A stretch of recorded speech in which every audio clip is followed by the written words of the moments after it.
Good morning friends, कैसे हैं आप सभी को राधे राधे। देखिए 2 दिन से थोड़ी तबीयत ख़राब थी, इस वजह से मैं वीडियो वगैरह नहीं डाल पाया।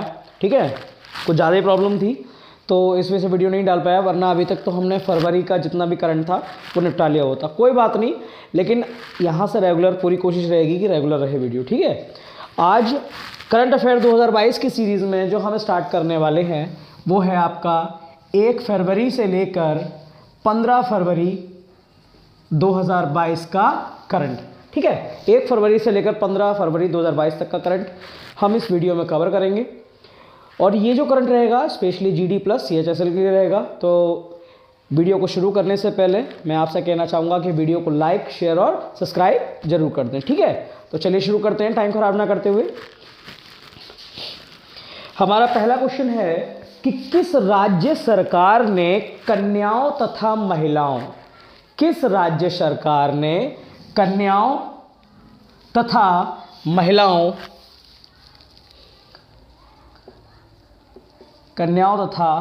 महिलाओं को आत्मनिर्भर बनाने के लिए पंख अभियान की शुरुआत की है। कौन से अभियान की? पंख अभियान की शुरुआत की है। किस राज्य सरकार ने बालिकाओं और महिलाओं को आत्मनिर्भर बनाने के लिए पंख अभियान की शुरुआत की है? तो वह है मध्य प्रदेश सरकार। किसने? मध्य प्रदेश सरकार द्वारा पंख अभियान की शुरुआत की गई है। क्यों की गई है? ताकि कन्या और महिलाओं को बढ़ावा मिल सके। ठीक है, चलिए अगर बात करें मध्य प्रदेश की, तो मध्य प्रदेश की राजधानी क्या है भाई? मध्य प्रदेश की राजधानी है भोपाल।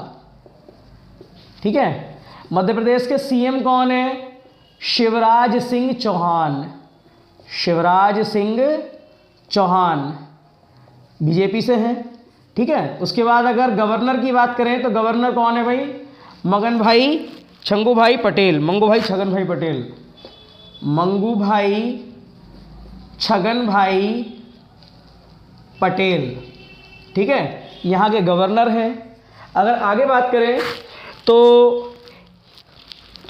अगर मध्य प्रदेश की बात करें तो मध्य प्रदेश कितने राज्यों से टच होता है? तो मध्य प्रदेश 5 राज्यों से टच होता है।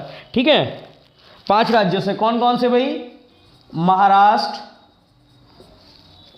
राजस्थान, गुजरात, उत्तर प्रदेश और छत्तीसगढ़। इन 5 राज्यों से मध्य प्रदेश अपनी सीमा साझा करता है। अगर मध्य प्रदेश की बात करें तो मध्य प्रदेश में जो प्रमुख आपके जो पूछे गए हैं अभी तक, अगर राष्ट्रीय उद्यानों की बात करूं तो कुछ राष्ट्रीय उद्यान ऐसे हैं जो पूछे गए हैं, जैसे कि कान्हा राष्ट्रीय उद्यान। ठीक है, माधव राष्ट्रीय उद्यान, बांधवगढ़ राष्ट्रीय उद्यान, इसी के साथ साथ पन्ना राष्ट्रीय उद्यान, सतपुड़ा राष्ट्रीय उद्यान। ये कहाँ के हैं सब? ये मध्य प्रदेश के राष्ट्रीय उद्यान हैं, नेशनल पार्क्स हैं। ठीक है, और ये पूछे जा चुके हैं ऑलरेडी एग्जाम्स में। चलिए आगे बात करें। अच्छा, मध्य प्रदेश में एक घटना हुई थी अभी कुछ समय पहले 1984 में 2 दिसंबर 1984 को एक घटना घटी थी जिसे कहते हैं मिथाइल जी। उस घटना को कहते हैं भोपाल गैस ट्रेजेडी। ठीक है, भोपाल गैस ट्रेजेडी हुई थी मध्य प्रदेश में। अगर मध्य प्रदेश की बात करें तो ये कब हुई थी भाई? 2 दिसंबर 1984 को। कौन सी ट्रेजेडी हुई थी? भोपाल गैस त्रासदी। भोपाल गैस त्रासदी। और इसमें कौन सी गैस का रिसाव हुआ था? अगर इस गैस की बात करें तो ये थी मिथाइल आइसोसाइनाइड।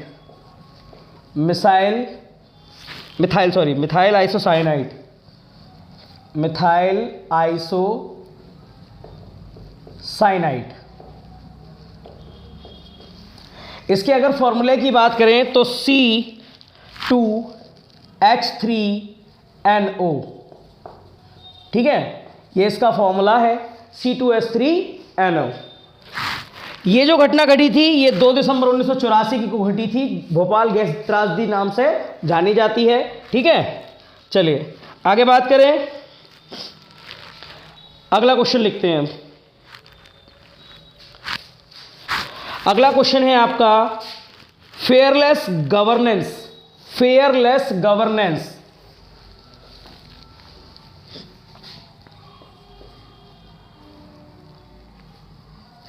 फेयरलेस गवर्नेंस नामक पुस्तक को किसने लिखा है? नामक पुस्तक को किसने लिखा है? तो फियरलेस जो गवर्नेंस नामक पुस्तक है ये लिखी है किरण बेदी ने। किसने? किरण बेदी ने। किरण बेदी की बात करें तो इनके संबंध में 2 आपके लिए फैक्ट है। पहला, ये पांडिचेरी की उपराज्यपाल रह चुकी हैं, पांडिचेरी की उपराज्यपाल रह चुकी हैं। और दूसरी, भारत की पहली महिला आईपीएस ऑफिसर हैं ये। ठीक है, भारत की पहली महिला आईपीएस ऑफिसर हैं। ठीक है, किरण बेदी, इनकी हाल ही में एक पुस्तक आई है फियरलेस गवर्नेंस। क्लियर? चलिए अगले क्वेश्चन की बात करते हैं।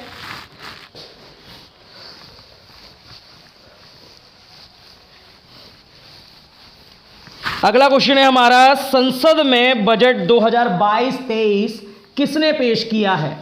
संसद में बजट 2022-23 किसने पेश किया है? बजट 2022-23 किसके द्वारा प्रस्तुत किया गया है भाई?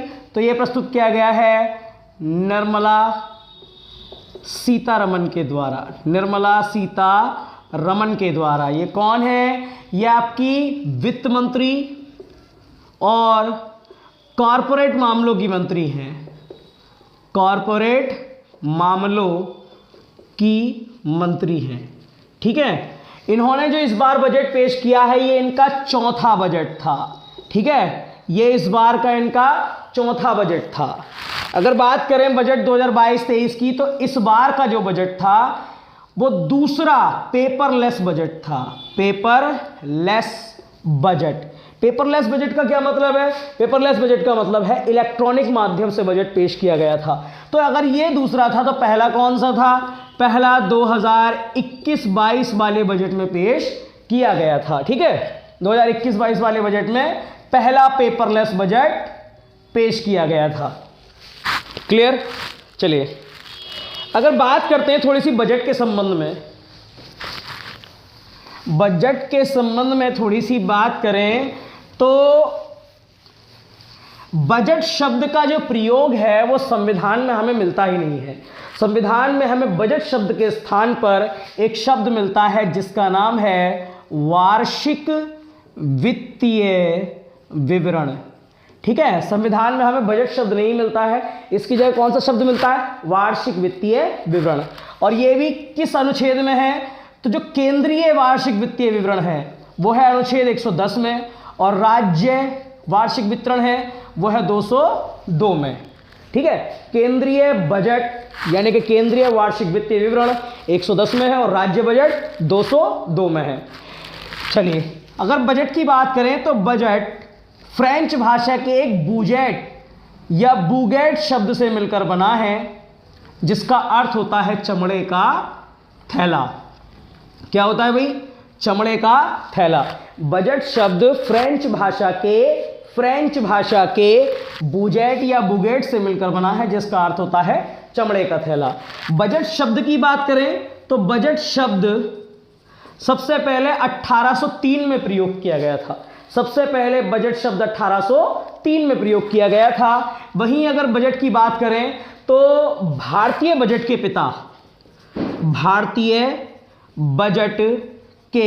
पिता कौन है भाई? तो भारतीय बजट के पिता हैं जेम्स विल्सन, क्योंकि इन्होंने ही 18 फरवरी 1860 को पहला बजट पेश किया था भारत का। ठीक है, भारत में पहली बार बजट पेश हुआ था 18 फरवरी 1860 को, जेम्स विल्सन ने किया था लॉर्ड कैनिंग के शासनकाल में। ठीक है, चलिए, स्वतंत्र भारत का बजट आपका सबसे पहले आर के षणमुखम चेट्टी ने प्रस्तुत किया था, और गणतंत्र भारत का पहला बजट जॉन मैथाई ने प्रस्तुत किया था। ठीक है, चलिए आगे बढ़े। 2017 से पहले दो प्रकार के बजट पेश किए जाते थे, रेल मंत्रालय द्वारा रेल बजट, और साधारण बजट पेश किया जाता था आपका वित्त मंत्री द्वारा। ठीक है, 1999 से पहले बजट पेश करने की जो समय था वो शाम 5 बजे था, जिसे बाद में सुबह 11 बजे कर दिया गया। 1999 से पहले बजट पेश करने का समय शाम 5 बजे था और बाद में क्या कर दिया गया, 11 बजे। ठीक है, चलिए, अब तक सबसे ज़्यादा बार बजट किसने पेश किया है, तो मोरारजी देसाई ने पेश किया है 10 बार। ठीक है, मोरारजी देसाई ने 10 बार बजट पेश किया है अब तक। 3 ऐसे प्रधानमंत्री कौन थे जिन्होंने अपने पद पर रहते हुए बजट पेश किया, तो पंडित जवाहरलाल नेहरू, इंदिरा गांधी और राजीव गांधी 3 ऐसे प्रधानमंत्री थे जिन्होंने अपने पद पर रहते हुए बजट पेश किया था। भारत की पहली महिला वित्त मंत्री कौन थी, तो भारत की पहली महिला वित्त मंत्री थी इंदिरा गांधी। दूसरी है अब निर्मला सीतारमण। क्लियर है भाई बजट के बारे में। चलिए, अगर बजट के ऊपर कमेंट आया, जैसे आपने कमेंट किया कि हाँ बजट के ऊपर मुझे डिटेल में बात करनी चाहिए, तो मैं बजट के ऊपर एक वीडियो भी आपकी बना दूंगा। ठीक है, कमेंट करके जरूर बताइएगा। अगर आपको बजट 2022-23 अगर वीडियो में चाहिए, वो भी फुल डिटेल में, तो आप मुझे कमेंट करके बता सकते हैं। ठीक है, तो चलिए आगे बढ़े। अगला क्वेश्चन हमारा,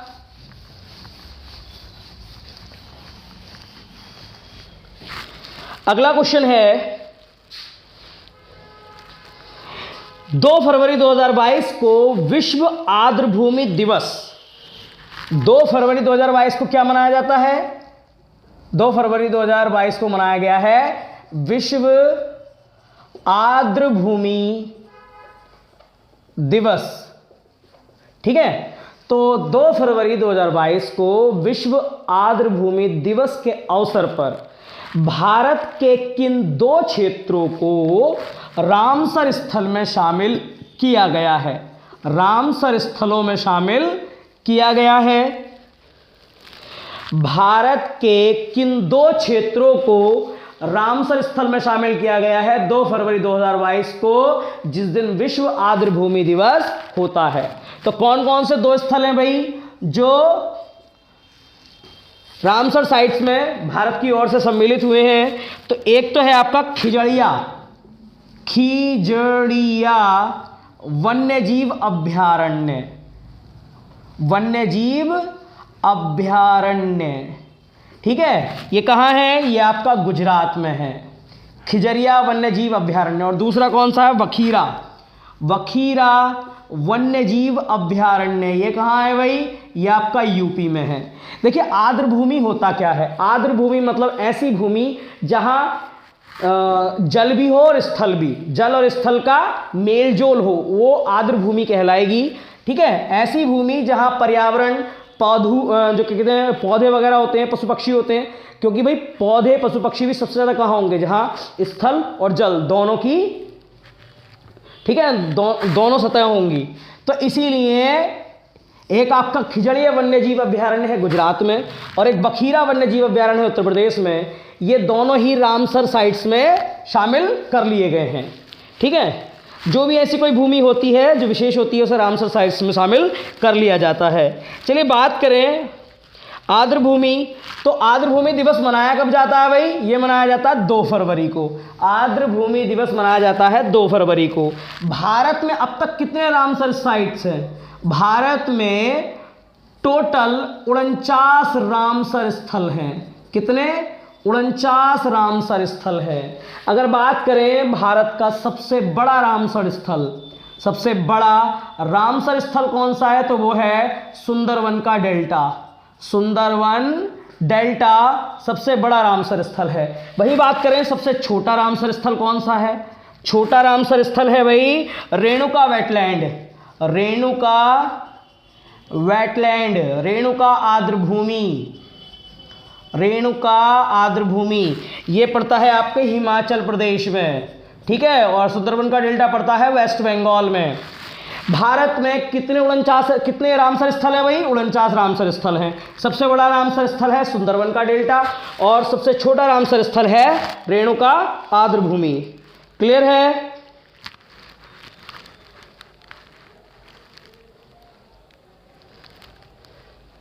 ठीक है, चलिए आगे बात करते हैं। अगर बात करें कि सबसे ज्यादा रामसर जो स्थल है भारत में वो किस राज्य में है, तो सर्वाधिक रामसर स्थल सर्वाधिक किस राज्य में है? तो सर्वाधिक तमिलनाडु में है। कितने रामसर स्थल हैं टोटल? 17 रामसर स्थल तमिलनाडु में है। अगर बात करें कि सबसे ज्यादा रामसर स्थल किस देश में है, तो सर्वाधिक देश की बात करें तो सर्वाधिक सबसे ज्यादा है आपके यूनाइटेड किंगडम में। कहां है? यूनाइटेड किंगडम में। टोटल कितने हैं? 175 रामसर स्थल हैं यूनाइटेड किंगडम में। और सबसे ज्यादा भारत की बात करें तो भारत में कुल सबसे ज्यादा कितने हैं? 17 हैं तमिलनाडु में। सबसे छोटा रेणुका आर्द्र भूमि हिमाचल प्रदेश, सबसे बड़ा सुंदरवन का डेल्टा वेस्ट बंगाल, और भारत में टोटल 49 है। क्लियर? हाल ही में 2 को शामिल किया गया है, खिजड़िया और वखीरा। आगे बात करें,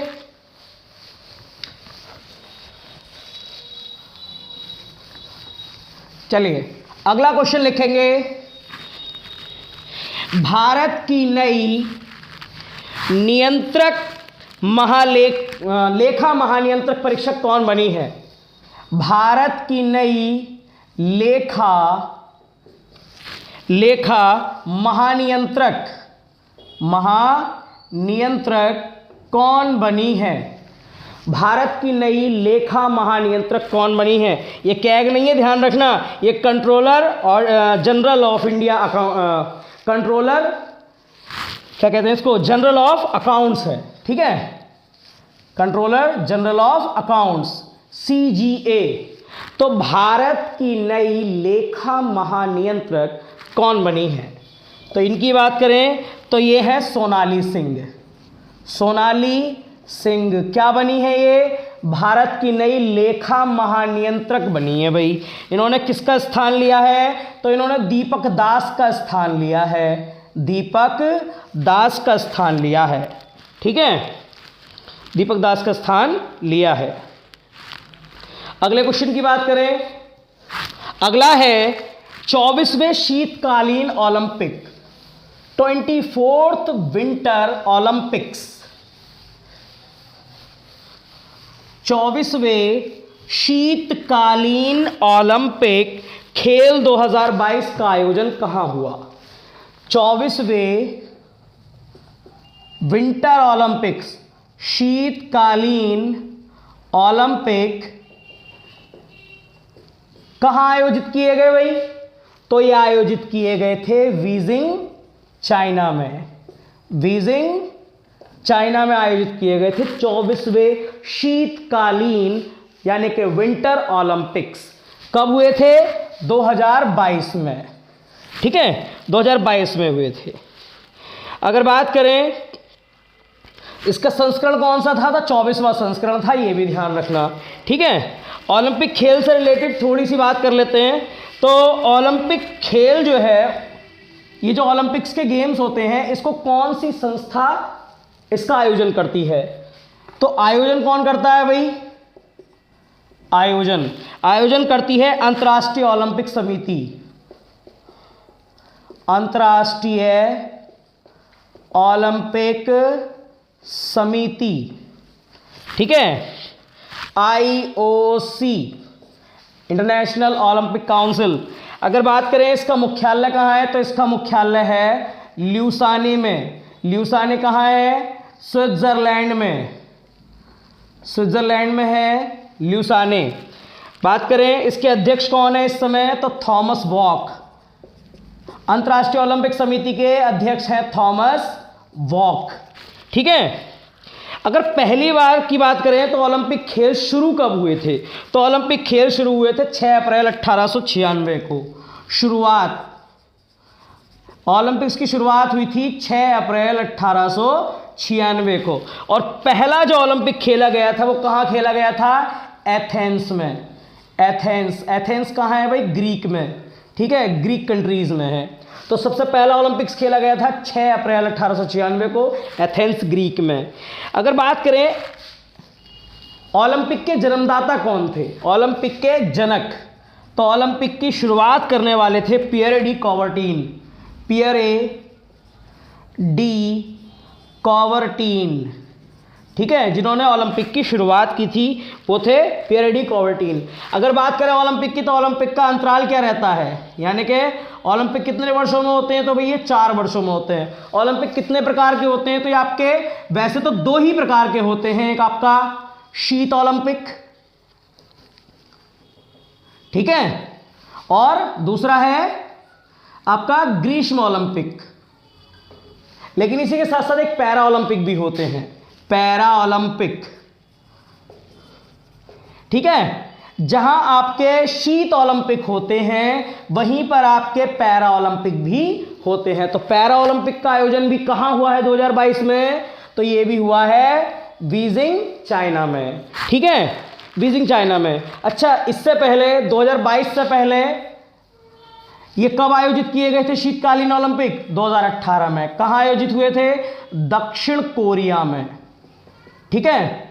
फिर से बताता हूं, ओलंपिक कितने प्रकार के होते हैं भाई, 2 प्रकार के, शीत ओलंपिक और ग्रीष्मकालीन ओलंपिक, विंटर ओलंपिक्स और समर ओलंपिक्स।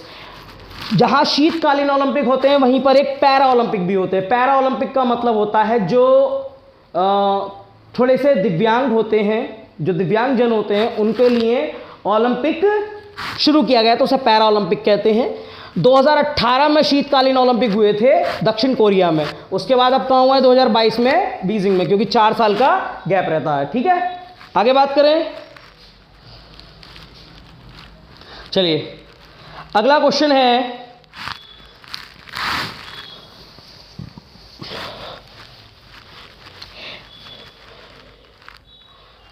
अगला क्वेश्चन है 6 फरवरी 2022 को, 6 फरवरी 2022 को एक प्रसिद्ध संगीतकार, 6 फरवरी 2022 को एक प्रसिद्ध संगीतकार लता मंगेशकर, लता मंगेशकर का 92 वर्ष की आयु में, 92 वर्ष की आयु में निधन हो गया। इन्हें भारत रत्न पुरस्कार से कब सम्मानित किया गया था, ठीक है। कब निधन हुआ है इनका, 6 फरवरी को, 6 फरवरी 2022 को इनका निधन हुआ है, 92 वर्ष की आयु में हुआ है। ये भारत की एक महान संगीतकार थी, वो गायक थी, ठीक है। अगर इनकी बात करें तो इनका जो क्या कहते हैं भारत रत्न इन्हें मिला था वो कब मिला था, तो इन्हें मिला था 2001 में। क्या मिला है, भारत रत्न, भारत का सबसे बड़ा सम्मान भारत रत्न इन्हें मिला है 2001 में। अगर इनके थोड़े से पुरस्कारों की तरफ बात करें तो 1969 में इन्हें मिला है पद्म भूषण, पद्म भूषण। देखना आर्ट एंड कल्चर से आपके क्वेश्चन बहुत आते हैं एसएससी से, ठीक है। एसएससी आर्ट एंड कल्चर से आप क्वेश्चन बहुत ज़्यादा पूछ रहा है तो ध्यान रखना। 1969 में मिला था इन्हें पद्म भूषण। आगे बात करें पद्म विभूषण इन्हें कब मिला था, तो 1999 में इन्हें मिला पद्म विभूषण, विभूषण। और 2001 में तो मिल ही गया भारत रत्न, ठीक है।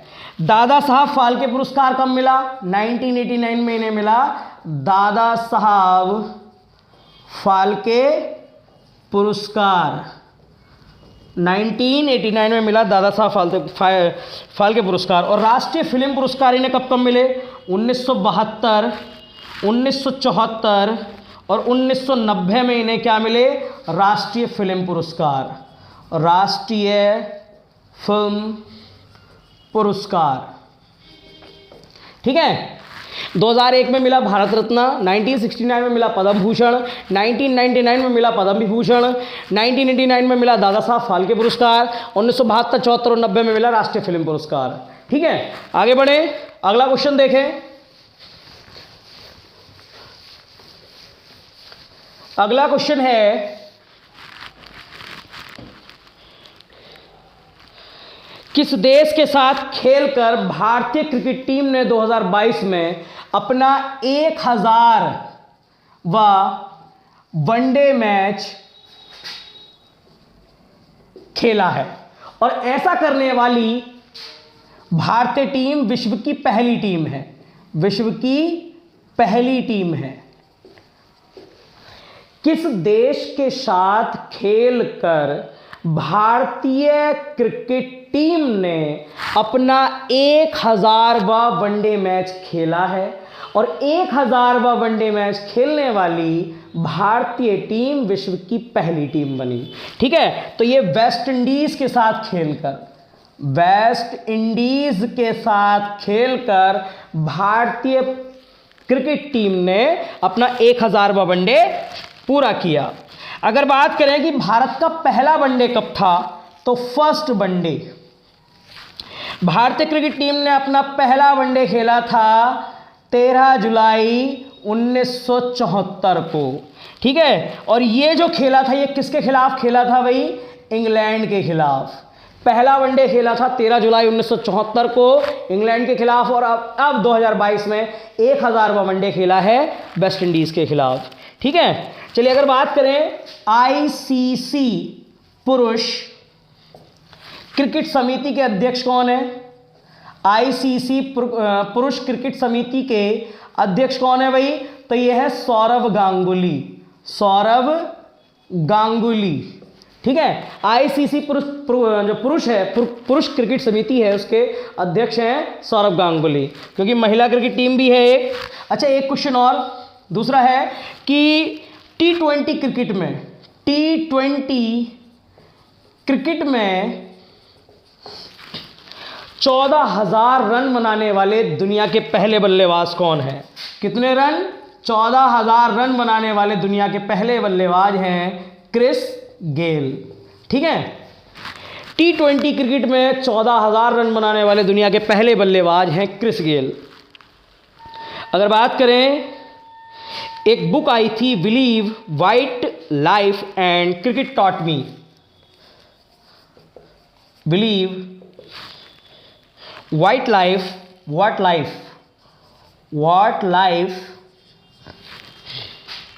And cricket taught me.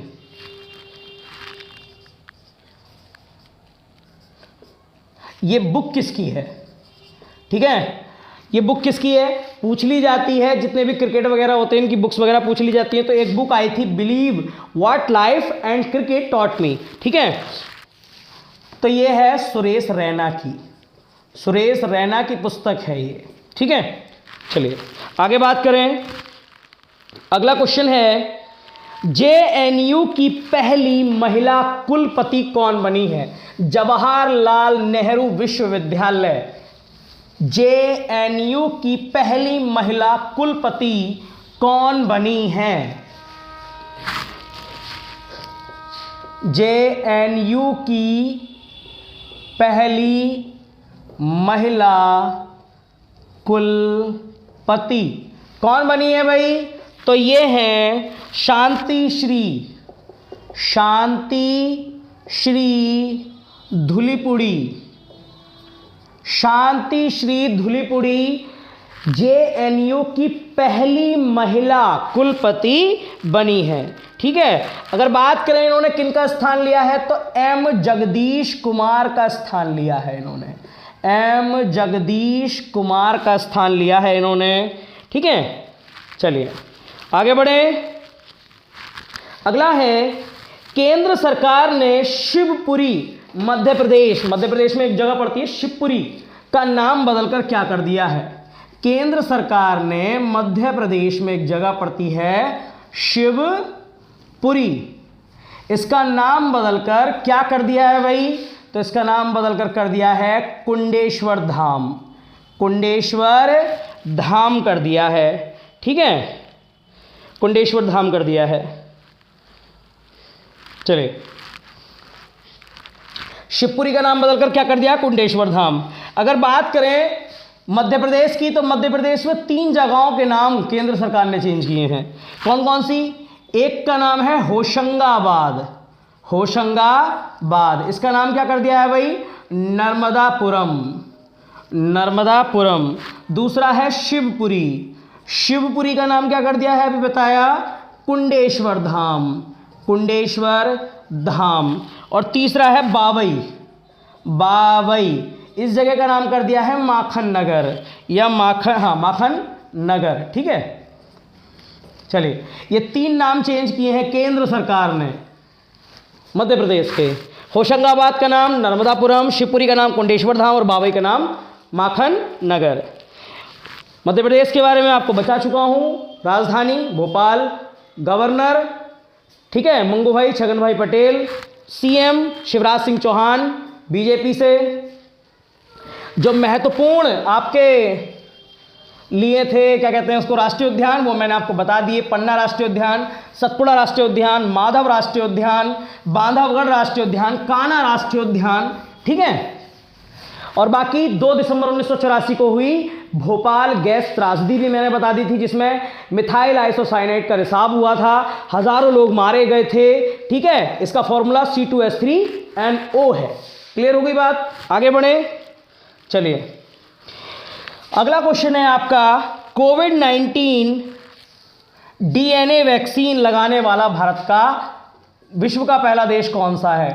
Covid DNA vaccine लगाने वाला पहला देश कौन सा है भाई? कोविड-19 डीएनए वैक्सीन लगाने वाला विश्व का पहला देश है भारत। ठीक है, पहला देश कौन सा है? भारत, जिसने कोविड-19 डीएनए वैक्सीन लगाई है। चलिए अगर बात करें तो ये कोविड-19 जो वैक्सीन है हमारे शरीर में एक स्पाइक नामक एक प्रोटीन उत्पन्न करता है, जो बैक्टीरिया को भी मारने का काम करता है, साथ ही साथ हमारे शरीर में रोग प्रतिरोधक क्षमता को भी बढ़ाता है। ठीक है, और वायरस से बचाव करने के लिए ऐसी एंटीबॉडीज पैदा हो जाती हैं कि वो हमारे मतलब कोई भी एक्स्ट्रा चीज़ हमारे शरीर पर इफेक्ट नहीं करती। ठीक है, चलिए अगला क्वेश्चन देखें। अगला क्वेश्चन है, एक पत्रिका है जिसका नाम है फोर्ब्स। एक पत्रिका है जिसका नाम है फोर्ब्स। तो फोर्ब्स द्वारा जारी रिपोर्ट के अनुसार एशिया के सबसे अमीर व्यक्ति कौन बने हैं? फोर्ब्स द्वारा जारी रिपोर्ट के अनुसार एशिया के सबसे अमीर व्यक्ति कौन बने हैं भाई? तो ये है गौतम, बिल्कुल ठीक, गौतम अडानी। ठीक है, गौतम अडानी एशिया के सबसे अमीर व्यक्ति बने हैं। इनकी कंपनी का नाम है अडानी ग्रुप। क्या नाम है? अडानी ग्रुप। अगर इनके टोटल नेटवर्थ की बात की जाए तो 90.1 बिलियन डॉलर इनकी नेटवर्थ है। ठीक है, अगर इनकी बात करें तो ये विश्व के 10वें सबसे अमीर व्यक्ति भी हैं। ठीक है, ये एशिया के तो सबसे अमीर व्यक्ति हैं ही, वर्ल्ड के 10वें नंबर के सबसे अमीर व्यक्ति हैं।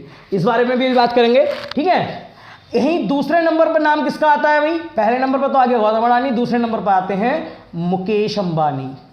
मुकेश अंबानी, ठीक है, रिलायंस कंपनी के मालिक हैं। इनसे थोड़ा ही पीछे हैं 89.4 बिलियन डॉलर के साथ। 89.4 बिलियन डॉलर के साथ मुकेश अंबानी दूसरे स्थान पर हैं। ठीक है, चलिए अब बात करते हैं थोड़ी सी वर्ल्ड की। तो वर्ल्ड में सबसे अमीर व्यक्ति कौन है भाई? बिल्कुल सही, वर्ल्ड में सबसे अमीर व्यक्ति हैं एलॉन मस्क। ठीक है, एलॉन मस्क कौन सी कंपनी के मालिक है भाई? ये टेस्ला और स्पेसएक्स कंपनी के मालिक हैं। अगर इनकी टोटल नेटवर्थ की बात की जाए तो 293.6 बिलियन डॉलर। इन दोनों की मिलाकर भी इससे कहीं ज्यादा 293.6 मिलियन डॉलर एलॉन मस्क यानी कि टेस्ला की कंपनी के मालिक हैं, इनकी नेटवर्थ है। वहीं दूसरे नंबर पर आती है अर्नोल्ड फैमिली। ठीक है, अर्नोल्ड फैमिली, इसकी बात करें तो इनकी जो कंपनी है वो है LVMH। ठीक है, ये जितनी भी चीज़ें हैं रॉयल चीज़ें बनाती है ये। इसकी अगर टोटल नेटवर्थ की बात करें तो 194.6 बिलियन डॉलर, 6 बिलियन डॉलर। और बात करें तीसरे नंबर पर कौन आते हैं तो जेफ बेजोस।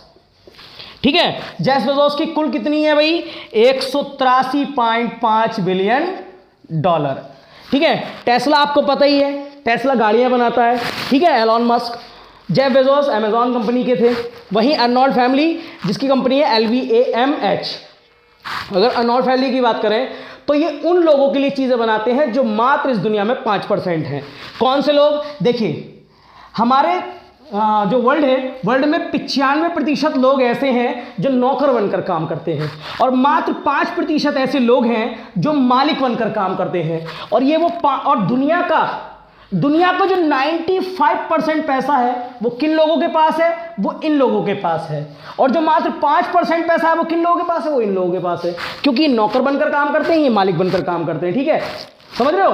तो ये जो कंपनी है अर्नोल्ड फैमिली, ये केवल उन लोगों के लिए, जैसे लग्जरी चीजें, रोल्स रॉयस हो गया, ठीक है, बहुत ब्रांडेड चीजें जो होती हैं, ये वो बनाती है।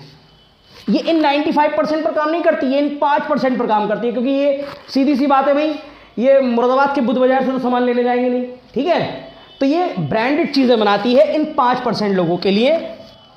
समझ रहे हो? तो लाइफ में भैया इस 5% लाने के लिए बहुत कुछ करना पड़ता है, बहुत कुछ झेलना पड़ता है लाइफ में। आप 5% तो दूर, इस 95% में भी अपनी जगह बना लो ना, बहुत बड़ी बात है। लाइफ में बिना स्ट्रगल के कुछ नहीं हो सकता, और स्ट्रगल सब कुछ है। और आजकल के लोग स्ट्रगल करना नहीं चाहते। ठीक है, जहां स्ट्रगल की बात आती है वहीं कि भाई हमारे बस की बात नहीं है, या स्ट्रगल करते नहीं है तो काफ़ी समय लग जाता है। मेरे साथ के दिन कितने ऐसे लोग हैं, मतलब मैं भी ये देखता हूँ कि अगर भैया किसी को 5-5, 6-6 साल हो जाते हैं यार एक वैकेंसी की तैयारी करते हुए। भैया अगर 5 साल तूने अगर सच में दिए होते ना, लाइफ के अपने 5 साल अगर कीमती, 5 साल बहुत बड़ी बात है, 2 साल भी अगर तूने अपनी लाइफ के कीमती निकाल कर दिए होते ना, तो आज किसी वैकेंसी पे बैठा होता। इसलिए मैं कहता हूँ भाई अपनी पूरी तैयारी दो, अपना 100% दिया करो जहाँ भी दिया करो। ठीक है, ऐसा नहीं कि बैठे क्लास में और मोबाइल चल रहा है, बैठे क्लास में लेकिन टीचर की नहीं सुन रहे। भाई टीचर पढ़ाने आता, समझाने आता, तो उसकी भी सुना करो। ठीक है, वो अपने फायदे के अलावा तुम्हारे फायदे के लिए ज़्यादा आता है, ताकि तुम कुछ बन जाओ। क्लियर? तो इस 5% में ना सही, लेकिन इस 95% में अपनी जगह बनाकर दिखाया करो। ठीक है, क्योंकि आप ही वो लोग हो जो आप अपने घर की जो मजबूरी है, जो गरीबी है, उसकी चेन को तोड़ सकता है।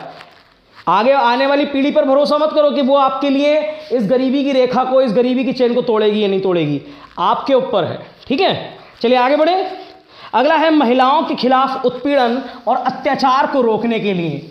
महिलाओं के खिलाफ उत्पीड़न और अत्याचार को रोकने के लिए किस राज्य सरकार के द्वारा ओवाव कला नामक एक प्रशिक्षण कार्यक्रम चलाया गया है? महिलाओं के खिलाफ उत्पीड़न और अत्याचार को रोकने के लिए किस राज्य सरकार के द्वारा ओवाव कला नामक एक प्रशिक्षण कार्यक्रम, ट्रेनिंग कार्यक्रम, प्रोग्राम चलाया गया है? तो ये चलाया गया है भाई कर्नाटक सरकार के द्वारा। ठीक है, कर्नाटक सरकार के द्वारा चलाया गया है। इतनी गर्मी लग रही है ये समझ लो, क्योंकि मैं इस समय बुखार में हूँ, बहुत ज़्यादा बुखार में भून रहा हूँ, लेकिन फिर भी समझ रहे हो बहुत ज़्यादा पसीना आ रहा है मुझे, क्योंकि बुखार में हूँ। लेकिन भाई वीडियो भी प्रोवाइड करानी है, क्योंकि बहुत से बच्चों का GD में है, क्योंकि मैंने उनसे कह दिया था कि रेगुलर वीडियोज़ प्रोवाइड कराऊँगा, उसके बावजूद मैंने 2 दिन का गैप कर दिया। ठीक है, चलिए कोई बात नहीं, आगे बात करते हैं। ओवाव कला नामक एक प्रशिक्षण कार्यक्रम है जो किसके द्वारा शुरू किया गया है? कर्नाटक सरकार के द्वारा शुरू किया गया है ओवाव कला। इसमें महिलाओं को, 50,000 महिलाओं को अपने आत्मरक्षा के लिए प्रशिक्षण, ट्रेनिंग दी जाएगी। ठीक है, आगे बात करें। अच्छा, ये ओवाव कला इसका नाम क्यों रखा? तो एक मैसूर की ही, कर्नाटक में एक जगह पड़ती है मैसूर, वहां की एक महिला थी जिनका नाम था ओनाके ओबाबा। ओनाके ओबाबा, इन्होंने हैदर अली की सेना, हैदर अली 1700, समझ रहे हो, 1756 के आसपास की बात है, जब इन्होंने हैदर अली की सेना के खिलाफ लड़ाई लड़ी थी, ओनाके ओबाबा। तो ये एक बहुत बहादुर महिला थी जिनके नाम पर ही इस ट्रेनिंग प्रोग्राम का नाम रखा गया है ओवाव कला। आगे बात करें, चलिए।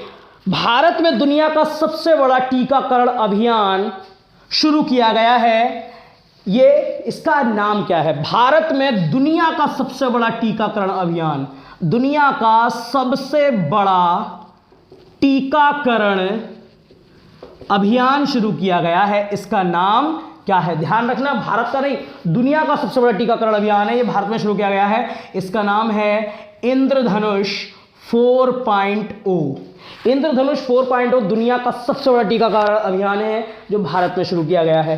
किसके द्वारा शुरू किया गया है भाई ये, तो ये मनसुख मंडाविया के द्वारा शुरू किया गया है। मनसुख मंडाविया कौन है, तो मनसुख मंडाविया आपके केंद्रीय स्वास्थ्य मंत्री हैं, केंद्रीय स्वास्थ्य मंत्री हैं मनसुख मंडाविया। अगर वही बात करें इंद्रधनुष ये 4.0 शुरू हुआ है, तो इंद्रधनुष सबसे पहले कब शुरू हुआ था, तो ये शुरू हुआ था आपके 2014 में।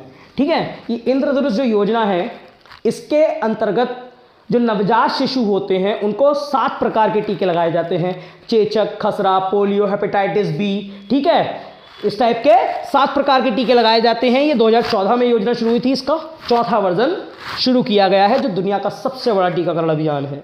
क्लियर है भाई। आगे बात करें, मानव तस्करी को रोकने के लिए, मानव तस्करी को रोकने के लिए अगर मेरे साथ आप लोग बने रहे ना इस सीरीज में, तो मैं गारंटी देता हूं यहां से अलग आपका करंट का क्वेश्चन नहीं आएगा। ठीक है, लेकिन बने रहो, बस विश्वास करो भैया, विश्वास पे ही तो सब कुछ है, और टीचर पे विश्वास नहीं करोगे तो किस पे करोगे। ठीक है, चलिए, मानव तस्करी को रोकने के लिए एक अभियान चलाया गया है जिसका नाम है ऑपरेशन आहट। ऑपरेशन आहट ये किसके द्वारा चलाया गया अभी, मानव तस्करी को रोकने के लिए एक ऑपरेशन चलाया गया है जिसका नाम है ऑपरेशन आहट। ये किसने शुरू किया है, तो ये शुरू किया है रेलवे सुरक्षा बल ने, जिसका अब तो नाम हो गया रेलवे सुरक्षा बल सेवा फोर्स। ठीक है, RPF कहते थे पहले इसको, RPF, अब तो RPFS। ठीक है, रेलवे सुरक्षा बल सेवा फोर्स। चलिए, अगर बात करें आरपीएफ की, तो आरपीएफ की जो शुरुआत हुई थी वो 2 जुलाई 1982 को हुई थी। किसकी, आरपीएफ की। इसका मुख्यालय कहाँ है भाई, इसका मुख्यालय नई दिल्ली में है। ठीक है, और इसके वर्तमान में अध्यक्ष कौन है, तो संजय चंदर। संजय चंदर वर्तमान में इसके अध्यक्ष हैं। क्लियर है, आगे बढ़े। दुनिया का तीसरा सबसे बड़ा स्टेडियम, भारत का नहीं दुनिया का तीसरा सबसे बड़ा स्टेडियम कहां बनने जा रहा है, दुनिया का तीसरा सबसे बड़ा स्टेडियम कहां बनने जा रहा है भाई, तो ये आपके जयपुर में। भारत का नहीं दुनिया का तीसरा सबसे बड़ा स्टेडियम कहां बनने जा रहा है, जयपुर में। ठीक है, जयपुर में बनेगा ये दुनिया का सबसे बड़ा तीसरा स्टेडियम। अगर बात करें तो इसकी क्षमता कितनी होगी, लगभग इसमें 75,000 दर्शक आ सकते हैं। 75,000 दर्शक इसमें आ सकते हैं। तो पहले और दूसरे नंबर पर किसका नाम है भाई, तो पहले नंबर पर है Narendra Modi stadium. Narendra Modi stadium. Comment करके मुझे बताएं नरेंद्र मोदी स्टेडियम का पुराना नाम क्या है, मैं कमेंट देखूंगा। ठीक है, कमेंट करके मुझे बताएं नरेंद्र मोदी स्टेडियम का पुराना नाम क्या है। तो नरेंद्र मोदी स्टेडियम, इसमें 1,32,000 लोग आ सकते हैं। ठीक है, दूसरे नंबर पर है मेलबर्न क्रिकेट ग्राउंड, इसमें आराम से 1,00,000 लोग आ सकते हैं। ठीक है, 1,00,000 लोग आ सकते हैं। वहीं जयपुर में 75,000। ठीक है, तीसरे नंबर पर बन रहा है, पहला दूसरा और तीसरे नंबर पर बन रहा है जयपुर। आगे बात करें, अगला क्वेश्चन है, किस सोशल नेटवर्किंग कंपनी ने टेक अ ब्रेक, किस सोशल नेटवर्क कंपनी ने टेक अ ब्रेक नामक फीचर लॉन्च किया है। तो टेक अ ब्रेक नामक फीचर लॉन्च किया है इंस्टाग्राम ने। किसने, इंस्टाग्राम ने लॉन्च किया है। अगर बात करें इंस्टाग्राम की, तो इंस्टाग्राम की शुरुआत हुई थी 6 अक्टूबर 2010 को इसकी शुरुआत हुई थी। इसका जो वर्तमान में ये किस कंपनी के अंडर में काम करती है इंस्टाग्राम, तो इंस्टाग्राम करती है मेटा कंपनी के अंडर में। मेटा का पुराना नाम फेसबुक है। ठीक है, चलिए आगे बात करें। कर्मचारी चयन आयोग एसएससी के नए अध्यक्ष कौन बने थे भैया, 2022 का करंट है ये। ठीक है, एसएससी के नए अध्यक्ष कौन बने थे, कर्मचारी चयन आयोग, इंपॉर्टेंट क्वेश्चन है बहुत ज्यादा, अगर एसएससी का आप पेपर देने जा रहे हो तो आपको पता होना चाहिए कि एसएससी के नए अध्यक्ष कौन बने हैं। तो एसएससी के नए अध्यक्ष बने हैं भैया एस किशोर। कौन? एस किशोर बने हैं। ठीक है, अगर बात करें इन्होंने किसका स्थान लिया है तो ब्रजराज शर्मा का स्थान लिया है इन्होंने, एस किशोर ने। ठीक है, एसएससी के नए अध्यक्ष बने हैं एस किशोर। अच्छा, एसएससी की स्थापना कब हुई थी? तो एसएससी की स्थापना हुई थी 4 नवंबर 1975 को। इसका मुख्यालय कहाँ है भाई? एसएससी एक संस्था है, इसका मुख्यालय नई दिल्ली में है। इसकी स्थापना 4 नवंबर 1975 को हुई थी। ठीक है, चलिए एक क्वेश्चन अगला लिखें।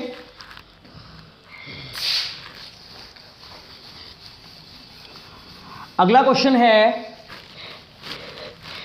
वर्ल्ड बुक ऑफ रिकॉर्ड्स के अनुसार किस भारतीय सुरंग को 10,000 फीट की सबसे ऊंची और लंबी सुरंग माना गया है? ठीक है, लंबी राजमार्ग सुरंग माना गया है। वर्ल्ड बुक ऑफ रिकॉर्ड्स के अनुसार भारत की 10,000 फीट की ऊंचाई पर बनी सबसे लंबी सुरंग कौन सी है? तो यह है आपकी अटल सुरंग भारत की 10,000 फीट से ऊपर की ऊंचाई पर बनी भारत की सबसे लंबी, क्या कहते हैं, लंबी राजमार्ग सुरंग है। ठीक है, अगर अटल टनल की बात करें, इसके बारे में थोड़ी सी बात कर लेते हैं। तो अटल टनल जो है वो किन 2 हिस्सों को जोड़ती है? तो अटल टनल लेह और मनाली को जोड़ती है। ठीक है, अगर बात करें अटल टनल हिमालय के किस भाग में आती है? तो पीर पंजाल वाली श्रेणी में आती है हिमालय की। आपको पता होगा हिमालय के 4 भाग हैं, काराकोरम, पीर पंजाल, जास्कर, लद्दाख। ठीक है, तो ये पीर पंजाल वाली श्रेणी में आती है। और कौन से दर्रे में आती है? तो रोहतांग दर्रे में आती है। अटल सुरंग की शुरुआत कब हुई थी? तो 3 अक्टूबर 2020 को इसकी शुरुआत हुई थी। 3 अक्टूबर 2020 को इसकी शुरुआत हुई थी अटल सुरंग की। अब बात सारी आ रही है लंबाई की। तो लंबाई कितनी है भाई इसकी? तो 9.02 किलोमीटर इसकी लंबाई है। और ये 10,000 फीट ऊंची बनी भारत की सबसे लंबी राजमार्ग सुरंग है। ठीक है, अटल सुरंग लेह मनाली को जोड़ती है, पीर पंजाल वाले हिस्से में है, रोहतांग दर्रा के अंतर्गत है। 3 अक्टूबर 2020 को कार्य शुरू हुआ था। 9.202 किलोमीटर लंबी है। क्लियर?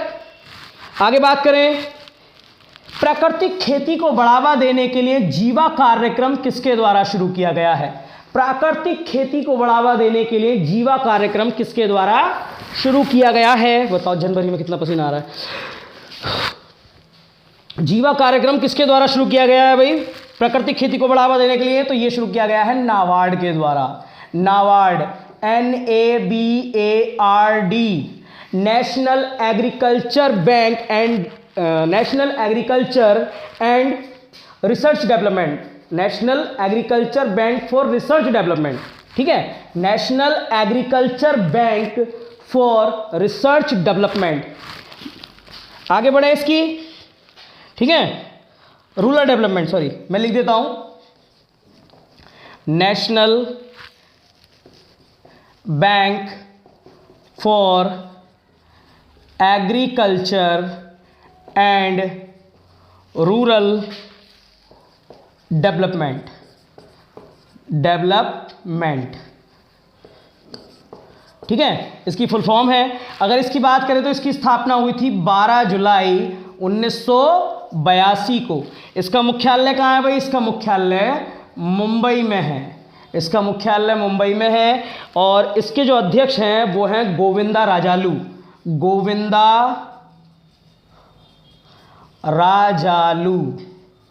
ठीक है, गोविंदा राजालू। जीवा कार्यक्रम की शुरुआत की है आपके प्राकृतिक खेती को बढ़ावा देने के लिए नाबार्ड ने, नाबार्ड की फुल फॉर्म है national bank for agriculture and rural development, 12 जुलाई 1982 को इसकी स्थापना हुई थी। मुंबई में इसका मुख्यालय है और वर्तमान अध्यक्ष हैं गोविंद राजालू। आगे बढ़े, चलिए